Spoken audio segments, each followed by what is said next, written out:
आशा करता हूं आप सब बहुत अच्छे होंगे। मेरा नाम है सिद्धांत अग्निहोत्री। स्टडी ग्लोस पे आपका बहुत बहुत स्वागत है। बुरे फंसे बाबा रामदेव 1 करोड़ रुपए पेनाल्टी लगवाएंगे अगर तुम मिसलीडिंग एडवर्टाइजमेंट करते हो तो, यह कोर्ट ने कहा है। तो बात करेंगे पूरा मामला क्या है, बाबा रामदेव की भी बात करेंगे। स्टॉप मिसलीडिंग एडवर्टाइजमेंट और face ₹1 crore for false cure claims. इससे पहले दोस्तों हम आगे बढ़े। बाबा रामदेव बहुत बड़े लीडर हैं, बहुत बड़े, लेकिन आजकल दिखते नहीं हैं। कांग्रेस के समय में काफी ज्यादा दिखते थे। अन्ना हजारे का अनशन हुआ, अन्ना हजारे ने बहुत जबरदस्त लड़ाई लड़ी। कांग्रेस की सरकार गिराने में उनका बहुत बड़ा हाथ था, जो कि सही भी था। लोकपाल बिल के लिए लड़ गए वो। इंडिया अगेंस्ट करप्शन, मैं भी अन्ना तू भी अन्ना, अब तो सारा देश अन्ना। उसके तुरंत बाद बाबा रामदेव आए थे, बहुत बड़ा उन्होंने प्रदर्शन किया, पूरा देश उनके साथ था। फिर रात में कांग्रेस ने, पुलिस ने रेड मारी, मतलब शिविर लगाया था, बहुत बड़ा आंदोलन ब्लैक मनी के ऊपर, और पुलिस ने रेड मारी। और वो हम तस्वीर कभी नहीं भूलेंगे जब बाबा रामदेव भाग गए थे वो छोड़ के, जो कि आज तक मैं इस चीज के लिए तो उनको कभी माफ नहीं करूंगा। बहुत बड़े योगा गुरु रहे हैं और योगा को घर घर तक पहुंचाने में बाबा रामदेव का बहुत बड़ा हाथ है। मैंने बताया ना, लीडर रहे हैं। लीडरशिप लेसन आप उनसे ले सकते हैं, किस तरीके से वो एक साइकिल से जाते थे। ज्ञान बहुत था, लेकिन घर घर तक उन्होंने योगा पहुंचाया। बट इस चीज के लिए तो कभी माफ नहीं, मैं तो पर्सनली, क्योंकि जब वो पूरे मंच से भाग गए और औरतों के कपड़े में भागे थे, वो पहन के भागे थे, तो ये उसके बाद फिर उन्होंने प्रेस कॉन्फ्रेंस की, फिर उन्होंने अनशन किया, बोला कि मैं अनशन जो है वो करूंगा। हरिद्वार में आके किया, बट 10 दिन के अंदर ही अंदर उनकी हालत खराब हो गई और वो भी अनशन वो उनको तोड़ना पड़ा। ठीक है। 2006 में उन्होंने पतंजलि की स्थापना की, पतंजलि आयुर्वेद। और तब तक आपको पता ही है, उनके साथ एक इंसान थे जिन्होंने सब कुछ बदल के रख दिया था। वो अगर आज जिंदा होते तो मुझे नहीं लगता उनको कोई हरा पाता। उनके प्रवचन, उनके जो लेक्चर्स है वो आज भी चलते हैं। मैं भी देखता हूं। एक क्रांतिकारी इंसान जिनका नाम था राजीव दीक्षित, हर किसी को यह नाम मालूम है। और उनकी भी बहुत बड़ी बड़ी मतलब रहस्यमयी हुई थी, और उसकी भी सुई बाबा रामदेव पे गई थी, क्योंकि उनसे ज्यादा फेमस तो वो हो रहे थे। बट एनीवे, तो अब उसके बाद क्या हुआ कि जब पतंजलि की स्थापना हुई, हरिद्वार में इनका ऑफिस है। आज हर मोहल्ले में आपको पतंजलि आयुर्वेद की दुकान मिल जाएगी। बहुत बढ़िया काम किया। उसके प्रोडक्ट बाइक देखो, मुझे उसके बिस्किट बड़े अच्छे लगते हैं। बट बाबा रामदेव ने जबरदस्त मार्केटिंग की और उनका नाम वैसे भी बहुत बड़ा था। 30,000 करोड़ का रेवेन्यू मारा है उन्होंने, आप विश्वास करेंगे। पतंजलि फ्रेंचाइजी सिस्टम पे काम करता है, वो आगे बढ़ा और बहुत जबरदस्त उन्होंने रेवेन्यू किया। वो काफी वीडियो वायरल होता है कि एक बार वो जीन्स की बुराई कर रहे थे, फिर वो अपनी ही जीन्स को वो एंडोर्स करते हुए नजर आए। मैं ये सब सारी चीजें क्यों बता रहा हूं? देखिए क्या होता है ना कि जब आप एक इतने बड़े लीडर होते हो ना, तो आपको दुनिया दिख रही है। आप बहुत लोगों के रोल मॉडल हो, आप बहुत लोगों के हीरो हो, और जब आप अगर अपनी बातों से पलटोगे तो इससे दुनिया आहत होगी, दुख होता है। ठीक है। तो बाबा रामदेव जो हैं, उन्होंने ये काम 2006 में उन्होंने पतंजलि बनाया। पतंजलि आते ही उसने तबाही मचा डाली। मतलब समझिए कि प्रोडक्ट भी बहुत बढ़िया, क्वालिटी जबरदस्त। बट पतंजलि 2011 आते आते कई मानकों पे फेल होता रहा। उनका घी फेल हुआ जब क्वालिटी टेस्ट हुआ, फाइन लगाए, उन पे फाइन भी लगाए, पतंजलि पे काफी फाइन भी लगाए, कभी 1 लाख, कभी 10 लाख, ऐसे फाइन लगते रहे हैं। और इस पे काफी बाबा रामदेव जो है वो काफी ज्यादा इस पे गुस्से में भी थे। मैं आपको रेवेन्यू बताता हूं पतंजलि का कितना रेवेन्यू रहा। 2010 में 1000 करोड़ का रेवेन्यू रहा है, 2011 में 300 करोड़ का, 2012 में 841 करोड़ का, 2013 में 1184 करोड़ का, 2014 में 2006 करोड़ का, 2015 में 8000 करोड़ का, 2017 में 9,500 करोड़ का, 2014 जब से बीजेपी सरकार है तब से रेवेन्यू भी बहुत तगड़े से बढ़ा है। 2018 में 8,330 करोड़ का और 2019 में 30,000 करोड़ का। क्यों आया मैं बताऊंगा इसकी बात।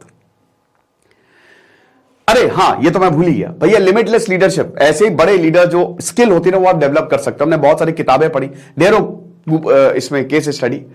जो प्रशांत सर है खुद जो है, उन्होंने बहुत बड़ी कंपनी बनाई है ना, ढेरों कंपनी में।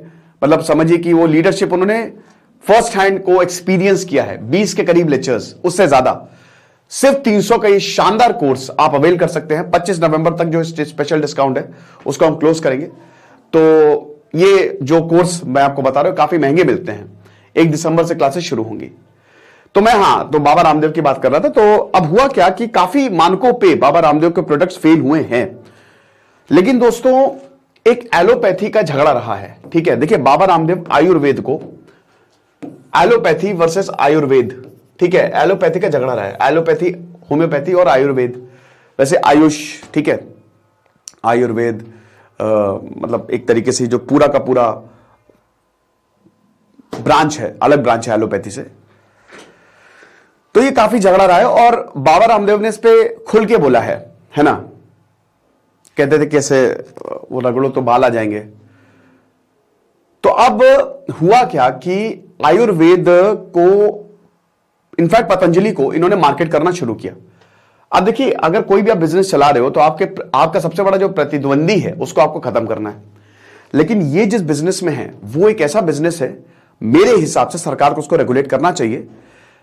सोवियत ने सबसे पहला काम यह किया था कि उसने हेल्थ को रेगुलेट किया था, सरकारी बना। कैमरा बंद हो जाता, तो सबसे पहले उसने नेशनलाइज किया था। क्यों? क्योंकि उसको पता था कि प्रॉब्लम हो जाएगी बहुत ज्यादा, क्योंकि हेल्थ के साथ जहां प्राइवेट आ गया तो वहां लोगों की हेल्थ कॉम्प्रोमाइज होगी। और भारत में ये है, फेक डॉक्टर्स पे भी मैं वीडियो करूंगा, 10 लाख के करीब फेक डॉक्टर्स घूम रहे हैं, लोगों को मार देते हैं। अभी बहुत सारे प्राइवेट हॉस्पिटल्स ऐसे जहां पे डॉक्टर्स को टारगेट दिया जाता है। ठीक है, सब नहीं, लेकिन जैसे देवी प्रसाद शेट्टी जो काम कर रहे हैं, कमाल का काम है वो, क्या जबरदस्त डॉक्टर है, फ्री में इलाज करते हैं वो। कुछ अच्छे डॉक्टर्स में कुछ बुरे, लेकिन सरकार का जहां रेगुलेशन नहीं है वहां दिक्कत होती है। तो अब यहां प्रतिद्वंदी कौन है? एलोपैथी। और आपको आयुर्वेद को प्रमोट करना है, तो बिजनेस स्ट्रैटेजी क्या रहनी चाहिए कि हमको एलोपैथी पे हमलावर होना है, तभी हमारा प्रोडक्ट बिकेगा। और यही किया बाबा रामदेव ने। तो बाबा रामदेव लगातार एलोपैथी के खिलाफ बोले। अब सबसे ज्यादा कड़ी आलोचना उनकी तब हुई जब 2018-19 में उन्होंने कोविड आया और उन्होंने कोरोनिल बेची। तभी 2019 में जो रेवेन्यू है 30,000 करोड़ टच किया है, एक दिन में 250 करोड़ टच हो गया था। उन्होंने बोला कि हमने कोरोनिल, हमने दवा बना ली है कोविड की, और इसको मतलब बहुत, जो डॉक्टर हर्षवर्धन है, नितिन गडकरी, सबने मिलकर इसको लॉन्च किया। बहुत सारे ऐसे प्रोडक्ट हैं जो बीजेपी के बहुत सारे नेता, इनफैक्ट कांग्रेस जब उस समय थे, खैर कांग्रेस की तरफ तो हमलावर थे तो नहीं, बट वो मंच पे रहे हैं। और उन्होंने सरासर एलोपैथी को बोला कि एलोपैथी बेकार साइंस है, कुछ नहीं होता इससे। ठीक है, अब यहां पे कोर्ट कूदता है। पहले इंडियन मेडिकल एसोसिएशन कूदा कि भाई ये क्या बोल रहे हो, ये बिल्कुल अपने वर्ड्स वापस ले। सुप्रीम कोर्ट ने, फिर उसके बाद डॉक्टर हर्षवर्धन को लेटर गया। आईएमए ने कहा कि आप उनकी साइड कैसे ले सकते हो डॉक्टर होने के बावजूद, आपको तो सब पता है। तो डॉक्टर हर्षवर्धन ने फिर लेटर बोला कि हम नहीं, हम आपके साथ ही खड़े हुए हैं। और फिर बोला बाबा रामदेव कि आप माफी मांगे, क्योंकि इन्होंने तो सीधा हमला बोल दिया था एलोपैथी के खिलाफ। और कोरोनिल ले लो, तो बाद में कोर्ट ने बोला कि कोरोनिल कहां, कौन सा कोविड ठीक हो रहा है जरा बता दो।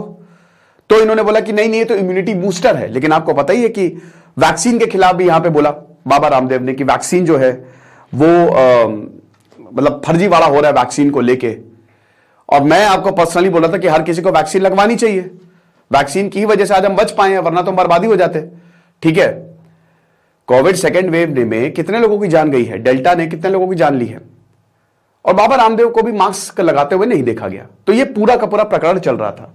मामला कोर्ट में भी किया और कोर्ट ने भी बार बार बोला कि आप एलोपैथी के खिलाफ नहीं बोल सकते। लेकिन बाबा रामदेव, इस पे फाइन भी लगते रहे इसी बीच बाबा रामदेव पे, बट इतना बड़ा बिजनेस वो फाइन क्या ही है। बट अब जो है कोर्ट ने साफ साफ बोल दिया है कि भैया, क्योंकि इतना कुछ, इतनी बार मना करने के बावजूद बाबा रामदेव एलोपैथी के खिलाफ मिसलीडिंग एडवर्टाइजमेंट जो है वो लगाते रहे। और अब फाइनली कोर्ट ने बोला है कि बेटा 1 करोड़ रुपए हर दिन के हिसाब से लगाएंगे अगर आपने इसको बंद नहीं किया, कि तुरंत 21 नवंबर का फैसला है कल का, कि तुरंत इसको जो मिसलीडिंग क्लेम्स हैं उसको बंद करो। अब देखिए बाबा रामदेव के खिलाफ बहुत सारी पूरे देश में एफआईआर हुई, तो सारी एफआईआर को क्लब करके, क्योंकि देखिए क्या होता है, अगर आपके पास मान लीजिए कि आपके ऊपर एफआईआर किसी दूसरे स्टेट में हो गई तो आपको जाना पड़ेगा वहां पे, वरना आप गिरफ्तार हो जाओगे। आपको जाना पड़ेगा, कोर्ट का ऑर्डर आएगा आपको वहां पे लड़ने। तो हर जगह अगर एफआईआर, कितना ट्रैवल करोगे, पैसा आपको अपना पैसा लगा के जाना है, बड़ा मुश्किल हो जाता है लोगों के लिए। तो बाबा रामदेव ने एक ही जगह क्लब करके बना दो। तो अब ये यही हुआ है कि अगर आप जो मॉडर्न सिस्टम ऑफ मेडिसिन है, एलोपैथी है, अगर आपने इनके खिलाफ बोला तो सही नहीं होगा। 1 करोड़ का जुर्माना जो है जस्टिस अमानुल्लाह एंड प्रशांत कुमार मिश्रा ने ये पिटीशन को जो इंडियन मेडिकल एसोसिएशन द्वारा लगाई गई थी, ठीक है। देखिए इसमें हुआ यही था ना कि भाई डॉक्टर्स का फर्जीवाड़ा, डॉक्टर्स को सीधा टारगेट कर रहे थे। डॉक्टर्स को क्या है कि 10,000 से ज्यादा डॉक्टर्स की मौत हुई है भाई। कोई फिर आईएमए ने बोला कि भाई ऐसा नहीं है, ये लगभग 1000 के करीब डॉक्टर्स की, और वो भी देखिए कोविड एक ऐसा वायरस है कि अगर आप संपर्क में आएंगे तो हमको इनको सराहना चाहिए। मतलब अगर हमारा देश किसी की वजह से बचा है तो इन्हीं कोविड वॉरियर्स की वजह से बचा है, ठीक है। तो इस तरीके के false claim, misleading advertisement, Patanjali Ayurved उसको स्टॉप करना पड़ेगा। कोर्ट जो है वो इस तरीके की चीजों को बर्दाश्त नहीं करेगा, बहुत सीरियसली। अगर अब हुआ तो कोर्ट इस पे एक्शन लेगा, और लगभग 1 करोड़ रुपए हर प्रोडक्ट पे ये जो है पेनाल्टी लगाएगा अगर ये फॉल्स क्लेम। भाई देखो क्या होता है, मैं आपको बताता हूं एक दवाई कैसे आती है। एक दवाई आने का तरीका यह है कि पहले उस पर ट्रायल्स होते हैं, पहले दवाई बनाई, पहले रिसर्च होते, थ्योरी दी जाती है, स्टेप 1 इज थ्योरी। उसके बाद उसमें प्रैक्टिकल्स होते हैं लैब में, फिर उसको टेस्ट किया जाता है। लैब में भी पहले प्रैक्टिकल जो है वो जानवरों पे होते हैं, मैंने बताया था ना कई बार। उसके बाद फिर आदमियों पे होते हैं, उसमें भी 3 बार होते हैं, ठीक है। लगातार वो ट्रायल्स होते रहते हैं और फाइनली उसको मार्केट में उतारा जाता है। और उसमें भी आपको बहुत सारे लाइसेंस लेने पड़ते हैं, वो ऐसे नहीं होता है, आपको ढेरों लाइसेंस लेने पड़ेंगे और तब जाके वो मार्केट में आती है दवा। यानी कि वो पूरा समझिए 6, 7, 8 साल की मेहनत है, तब जाके दवा उतरती है मार्केट में और तब वो जिंदगियों को बचाती है।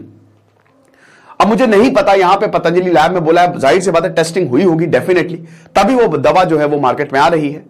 बट क्लेम जो कर रहा है, देखिए क्लेम हम पढ़ते भी नहीं, हमको फर्क भी नहीं पड़ता।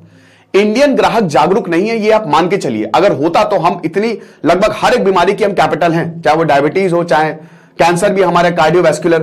तो भारतीय ग्राहक जो है ना बहुत ही ना, वो कभी पीछे देखेगा ना उसके बारे में रिसर्च करेगा। तो हम क्लेम जो कर रहे हैं वो मान भी लिया जाएगा और कंपनी इसी का ही फायदा उठाता है।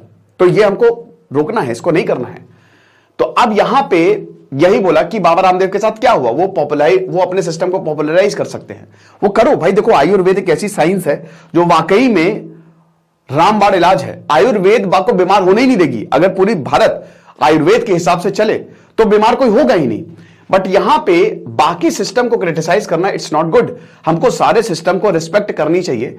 क्या गारंटी है कि उनका सिस्टम काम करेगा? भाई कोविड में किसी का सिस्टम काम नहीं किया, एलोपैथी ही काम की है, ठीक है ना। तो अब वो डॉक्टर सिस्टम को कैसे, कोई एक बीमार होगा वो डॉक्टर के पास ही जाता है ना। और उस बाकी सिस्टम को अब्यूज करने से उनको बचना चाहिए। तब चीफ जस्टिस उन्होंने जो एनवी रमन्ना उन्होंने बोला था। फिर एलोपैथी वर्सेस आयुर्वेदा, हमको रियल सोल्यूशन इसकी निकालने की जरूरत है। फिर उसके बाद जो additional solicitor general K M. Nataraj हैं, वो यूनियन गवर्नमेंट की तरफ उन्होंने बोला कि हमको एक सोल्यूशन निकालने की जरूरत है जिसमें दोनों चीजें साथ में चल सके, दोनों ही सिस्टम जो है वो साथ में चल सके। 2022 में पिटीशन फाइल की थी जब पतंजलि ने एक एडवर्टीजमेंट जुलाई में निकाला था, जुलाई 2022 में। तब आईए ने बोला था कि ये ट्रेडिशनल सिस्टम ऑफ मेडिसिन तो प्रमोट कर रहे हैं, हमको इससे कोई आपत्ति नहीं है, लेकिन जिस तरीके से एलोपैथी को डिसरिगार्ड किया जा रहा है हमको इससे आपत्ति है। और इस तरीके की मिस इंफॉर्मेशन एलोपैथी के खिलाफ बहुत खतरनाक साबित हो सकती है।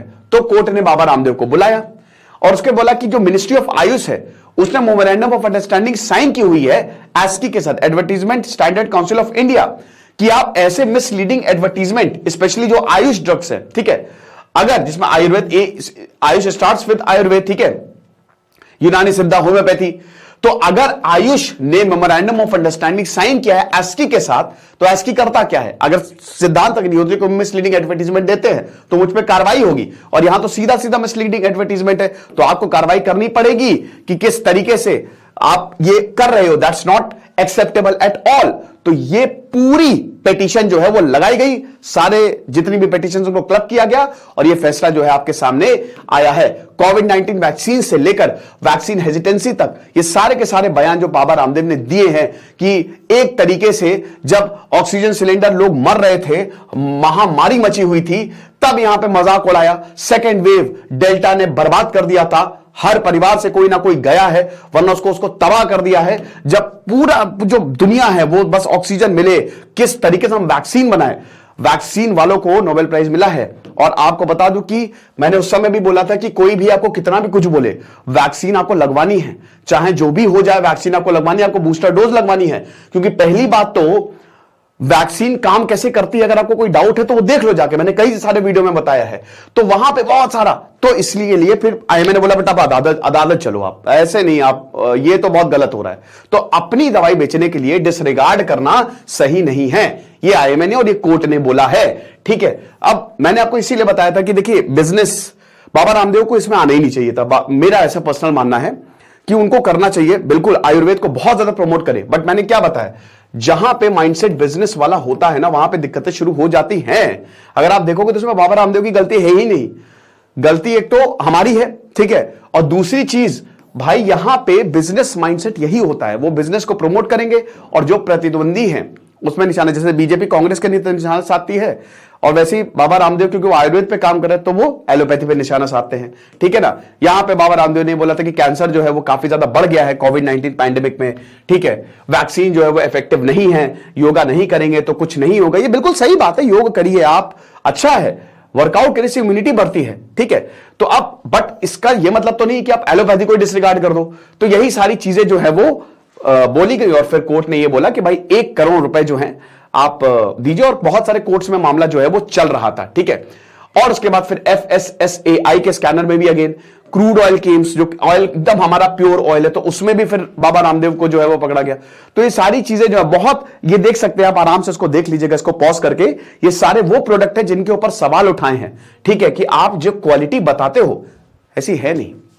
तो अब देखेंगे आगे क्या होता है। बाबा रामदेव अगेन मैं बोलूंगा कि एक बहुत उन्होंने भारतीयों में उम्मीद जताई है कि हाँ बहुत अच्छी बात है, बहुत बड़ी बात है, योगा पूरी दुनिया तक, और उसमें बाबा रामदेव का बहुत बड़ा हाथ है, और आज पूरी दुनिया योग को पहचान रही है। बट फिर भी क्रिटिसाइज ना करिए, अपना बिजनेस बढ़ाइए, बट एक ऐसी चीज को क्रिटिसाइज करना जो कि दुनिया की जान अभी वही बचा रही है प्रेजेंटली, वो सही नहीं है मेरे हिसाब से। आपको क्या लगता है आप मुझे कमेंट बॉक्स में बताइएगा। बाकी शानदार कोर्स आप जरूर अवेल करें, आपको बहुत ज्यादा फायदा होगा। Thank you so much.